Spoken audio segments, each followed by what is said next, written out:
کرسماتی دنیا کے معزز خواتین و حضرات، السلام علیکم۔ دوستو، برمودا ٹرائی اینگل ایک ایسا راز ہے جو آج تک حل نہ ہو سکا۔ آخر کیسے اس کے قریب جانے والے بحری جہاز اور فضا میں اڑنے والے جہاز سیکنڈ سے بھی کم وقت میں غائب ہو جاتے ہیں اور پھر ان کا نام و نشان نہیں ملتا۔ یہاں ایسے جہاز اور آبدوزیں بھی غائب ہوئی ہیں جن میں خطرناک ایٹمی مواد بھرا ہوا تھا۔ اس طرح ایک اور ٹرائی اینگل ہے جسے ڈریگن سی یا ڈیول سی یا شیطانی سمندر کہا جاتا ہے۔ یہ علاقہ بحر الکاہل میں جاپان کے ساحلی شہر سے فلپائن کے جزیرے تک اور پھر فلپائن سے جاپان کے ماریانا جزائر تک پھیلا ہوا ہے۔ اس تکون کا کل رقبہ 11,40,000 مربع میٹر ہے۔ دنیا میں صرف یہ دو ہی جگہ ہیں جہاں قطب نما کام کرنا چھوڑ دیتا ہے۔ برمودا تکون اور شیطانی سمندر میں گہرا ربط ہے۔ ماہرین کے مطابق بہت سے ایسے شواہد موجود ہیں جن میں گمنام جہازوں کو ایک تکون سے دوسرے کی طرف سفر کرتے ہوئے دیکھا گیا ہے۔ ناظرین، اپنی اصل بات کی طرف آتے ہیں۔ آئیے جانتے ہیں اس دنیا کے رہبر و رہنما، صادق اور امین جناب رسول اللہ صلی اللہ علیہ وآلہ وسلم کی زبانی اس سارے معاملے کی حقیقت کیا ہے۔ ایک دن رسول اللہ صلی اللہ علیہ وسلم نے صحابہ کرام کو جمع فرمایا اور ارشاد فرمایا کہ تمیم داری پہلے عیسائی تھا، وہ آیا، اس نے بیعت کی اور اسلام میں داخل ہو گیا۔ اس نے مجھے ایسا واقعہ بتایا جو ان باتوں سے تعلق رکھتا ہے جو میں تمہیں دجال کے بارے میں۔ اس نے مجھے بتایا کہ وہ لحم اور جذام قبیلہ کے 30 آدمیوں کے ہمراہ سمندر کے سفر پر روانہ ہوا۔ سمندر کی لہریں انہیں مہینہ بھر تک ادھر ادھر دھکیلتی رہی۔ طوفان کی وجہ سے وہ کسی بھی طرح کسی بھی جگہ ٹھہر نہ سکے، یہاں تک کہ وہ ایک جزیرے میں پہنچ گئے۔ اس وقت سورج غروب ہو رہا تھا۔ وہ ایک چھوٹی کشتی میں بیٹھ کر جزیرے میں داخل ہوئے۔ جب وہ قبیلے میں داخل ہوئے تو ان کو ایک جانور ملا جس کے جسم پر بہت سے بال تھے۔ بالوں کی کثرت کی وجہ سے اس کے آگے یا پیچھے کا کچھ پتہ نہیں چل رہا تھا۔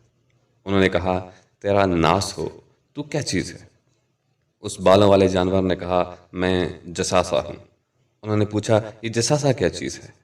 جواب ملا، اے لوگو، خانقاہ میں موجود اس آدمی کی طرف جاؤ، وہ تمہاری خبریں سننے کا بڑے تجسس سے منتظر ہے۔ انہیں خوف ہوا کہ کہیں یہ جانور شیطان نہ ہو اور انہیں نقصان نہ پہنچائے۔ کہتے ہیں کہ ہم تیزی سے چلے اور خانقاہ میں داخل ہوئے۔ ہم نے وہاں بھاری بھرکم قد کاٹ کا ایک آدمی دیکھا جس کے گھٹنوں تک بندھی ایک لوہے کی زنجیر تھی اور اس کے ہاتھ گردن کے ساتھ بندھے ہوئے تھے۔ ہم نے پوچھا، تیرا ناس ہو، تو کیا چیز ہے؟ اس نے کہا، میرا تمہیں جلد پتہ چل جائے گا، یہ بتاؤ کہ تم کون ہو؟ ہم نے کہا، ہم عرب سے ہیں، اور اپنے سفر کا پورا واقعہ بیان کیا۔ اس نے کہا کہ مجھے بیسان کے نخلستان کے بارے میں بتاؤ۔ ہم نے کہا، اس کے بارے میں کون سی بات پوچھنا چاہتے ہو؟ اس نے کہا، میں جاننا چاہتا ہوں کہ اس باغ کے درختوں پر پھل آتے ہیں یا نہیں۔ ہم نے کہا، آتے ہیں۔ اس نے کہا، مجھے تبریا کی جھیل کے بارے میں بتاؤ۔ ہم نے کہا، اس کے بارے میں کون سی بات پوچھنا چاہتا ہے؟ اس نے کہا، کیا اس میں پانی موجود ہے؟ ہم نے کہا، اس میں بہت پانی موجود ہے۔ وہ بولا، اس کا پانی بہت جلد ختم ہو جائے گا۔ پھر اس نے کہا، مجھے زغر کے چشمے کے بارے میں بتاؤ، کیا اس میں پانی ہے اور کیا لوگ اسے استعمال کرتے ہیں؟ ہم نے کہا، ہاں، بہت پانی ہے، لوگ اس سے اپنے کھیتوں کو سیراب کرتے ہیں۔ اس نے پوچھا، مجھے محمد صلی اللہ علیہ وآلہ وسلم کے بارے میں بتاؤ۔ ہم نے کہا، وہ مکہ سے نکل کر یثرب آ گئے ہیں۔ اس نے پوچھا، کیا عربوں نے اس کے ساتھ جنگ کی؟ ہم نے کہا، ہاں۔ اس نے پوچھا کہ اس نے یعنی کہ حضرت محمد صلی اللہ علیہ وسلم نے ان کے ساتھ کیا کیا؟ ہم نے کہا، وہ ارد گرد کے عربوں پر غالب آ چکے ہیں اور انہوں نے اس کی اطاعت قبول کر لی۔ اس پر اس نے کہا، کیا واقعی ایسا ہو چکا ہے؟ ہم نے کہا، ہاں۔ پھر اس نے کہا، ان کے لیے یہی بہتر ہے کہ وہ اس کی اطاعت قبول کر لیں۔ اب میں تمہیں اپنے بارے میں بتاتا ہوں۔ میں دجال ہوں، مجھے عنقریب خروج کی اجازت مل جائے گی۔ خواتین و حضرات، اس حدیث سے معلوم ہوا کہ دجال پیدا ہو چکا ہے، وہ اپنی رہائی کا منتظر ہے اور اس کے رہنے کی ایک جگہ بے آباد جزیرہ ہے اور اس کے کارندے اسے دنیا کے پل پل کی خبر پہنچاتے ہیں۔ اب سوال یہ ہے کہ کیا برمودا ٹرائی اینگل ہی اس کا اصل مقام ہے کہ وہاں کوئی جانے کی کوشش بھی کرے تو وہ دوبارہ نہیں ملتا؟ اس واقعے کو سنانے کے بعد رسول اللہ صلی اللہ علیہ وآلہ وسلم نے اپنا عصا منبر پہ مارا اور فرمایا، یہ طیبہ ہے، یہ طیبہ ہے، یعنی کہ مدینہ۔ میں تمہیں یہی بتایا کرتا تھا۔ اور حضور اکرم صلی اللہ علیہ وآلہ وسلم نے مشرق کی طرف اپنے ہاتھ سے اشارہ فرمایا۔ صحیح مسلم حدیث نمبر 7208۔ اب جزیرہ عرب سے اگر مشرق کی طرف دیکھا جائے تو صرف دو ہی جگہ ایسی ہیں جہاں کفار بھی شیطانی سمندر یا جہنم کا دروازہ مانتے ہیں، اور دونوں کا آخری سرا امریکہ سے ملتا ہے۔ بحر الکاہل میں خوفناک اور بے آباد جزائر موجود ہیں، ان کے آس پاس کے خوفناک پانیوں کا نام ہی شیطانی سمندر رکھ دیا گیا۔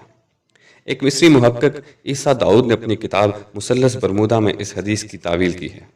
وہ لکھتے ہیں کہ پہلے دجال بحر الکاہل کے بے آباد اور ویران جزائر میں تھا، اور حضور اکرم صلی اللہ علیہ وآلہ وسلم کے وصال تک وہ بیڑیوں میں جکڑا ہوا تھا، مگر خاتم المرسلین صلی اللہ علیہ وآلہ وسلم کے وصال کے بعد اس کی بیڑیاں ٹوٹ گئی، مگر اسے خروج کی اجازت نہیں تھی، لہٰذا وہ شیطانی سمندر سے برمودا ٹرائی اینگل تک رابطے میں ہے، جس کے قریب شیطانی تہذیب پروان چڑھ کر نقطۂ عروج کو پہنچنے والی ہے۔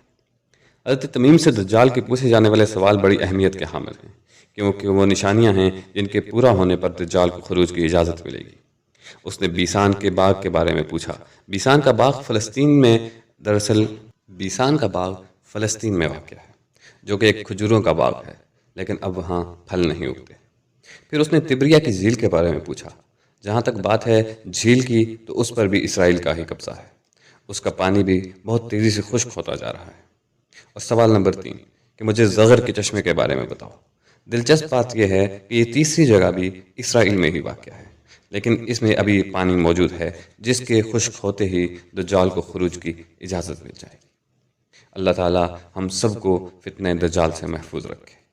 امید ہے آپ کو یہ ویڈیو پسند آئی ہوگی۔ اپنے میزبان کو اجازت دیجیے۔ اللہ حافظ۔